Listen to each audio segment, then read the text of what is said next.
বড় ধরনের চুরির হাত থেকে রক্ষা পেল Vivekananda rubber processing centre. Biruniya থানাধীন বনকরের রাজ্য রাবার বোর্ডের উদ্যোগে তৈরি বিবেকানন্দ রাবার প্রসেসিং সেন্টারে চুরির সময় ঘটনাটি প্রতিবেশীর নজরে আসে।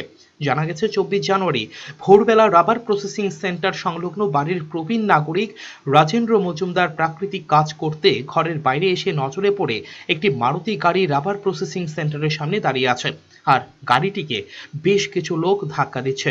ঘটনাটি দেখে রাজেন্দ্র মজুমদার বাড়ির বাইরে এসে দেখেন রাবার প্রসেসিং সেন্টারের দরজা খোলা। তখন তার সন্দেহ হয় রাবার প্রসেসিং সেন্টার থেকে কিছু চুরি হচ্ছে। প্রবীণ লোকটি একাই চোর চোর বলে চিৎকার করতে থাকেন। তখন গাড়ির থেকে 4 জন লোক রাজেন্দ্র বাবুকে তাড়া করে। রাজেন্দ্র বাবুর চিৎকারে এলাকাবাসী ছুটে আসে। এরপর লোকগুলি গাড়িটি ফিরে পালিয়ে যায়। কিছু কোন ঘটনাটা আমি শব্দ ভাইয়া গাড়ি স্টাফদের এরকম একটা শব্দ হইলাম, আমার গাড়িটা স্টার্ট হয় না। তখন আমি গিল খুলছি, গিল খুলিয়া তারপরে গেটের তালা খুলছি, তালা খুললে এদিকে আইয়া দেখি যে রাবার অফিসের সামনে তখন গাড়িটা ঠেলে নিতে গেছে। হ্যাঁ, এখানে স্টার্ট করার চেষ্টা করে আর এখানে ঠেলতে আছে। তখন আমি রাবার অফিসের সামনে আছি, আইয়া দেখি যে রাবারের দরজা খোলা। আমার যখন একটু সন্দেহ হয়েছে আর কি, হ্যাঁ, যে গাড়িটা ঠেলি না কেন।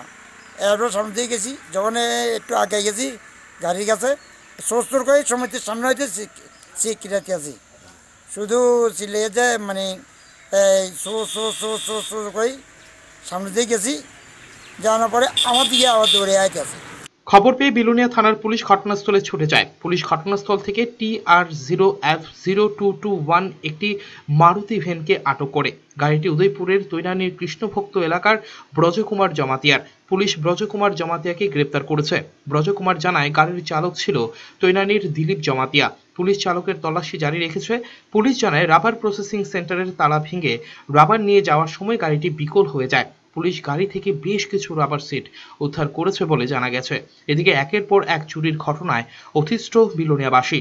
মানুষ চুরির ঘটনা থেকে নিস্তার চান। এখন দেখার প্রকৃত রহস্য উদ্ধার হয় কিনা। ব্যুরো রিপোর্ট, চ্যানেল 3 রাত।